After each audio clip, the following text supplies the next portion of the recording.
Ethiopia. Cyberattacks on Renaissance Dam thwarted. This article is taken from Ethiopian Monitor. Ethiopia's Communications Security Agency has thwarted cyberattacks targeting the Grand Ethiopian Renaissance Dam, GERD, a massive hydropower plant on the Blue Nile River. Simultaneously, many cyberattacks targeting major financial institutions have also been prevented, according to the Information Network Security Agency, INSA. The foiled cyberattacks on both the GERD and financial institutions were interlinked. Their intention was aimed at impeding the works of the GERD by targeting 37,000 interlinked computers used by financial institutions. In June 2020, a series of cyberattacks were carried out targeting the dam by Egypt-based hackers named Cyber Horus Group, Anubis.hacker, and Security Bypass under the motto of Black Pyramid War. INSA managed to foil the attacks, which it said were aimed at sabotaging the construction of the mega dam as well as halting the first round filling process of GERD's reservoir. Ethiopia went on to fill the reservoir to 4.9 billion cubic meters that rainy season and added another 13.5 billion cubic meters in 2021. The total water stored in the dam was enough to begin producing energy, helping the country to start producing electricity for the first time from the dam last February. Zambia. Relief for Zambia as China joins its debt resolution mechanism. This article is taken from the East African. Zambia's push for a resolution to its debilitating debt crisis received a major lift after China committed to join a creditor committee as part of international efforts to restructure Lusaka's debt. China, which is the southern African country's largest creditor, made the commitment to join the common framework at the recent International Monetary Fund, IMF, meeting after drawn-out negotiations with President Hakainde Hichilema's administration. Hichilema has been battling the debt crisis since coming into power last year.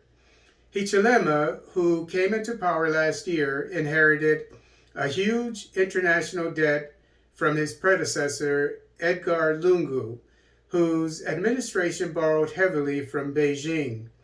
Zambia in 2020 became the first country to default in the COVID-19 pandemic after its debt burden shot to over 120% of its gross domestic product.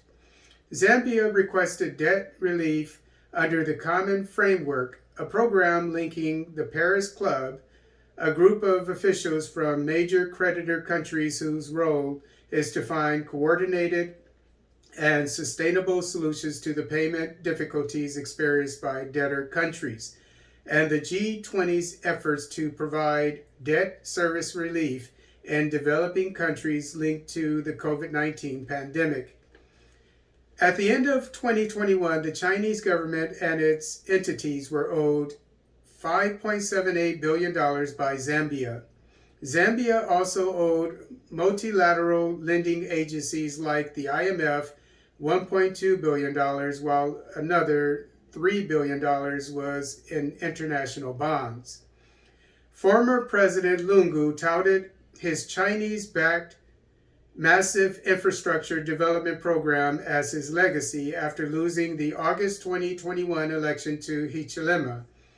In one of his last official events as president, Lungu commissioned the Simon Wansa Kapwepwe International Airport in the country's second largest city of Dola and the commercial hub of its main copper producing region.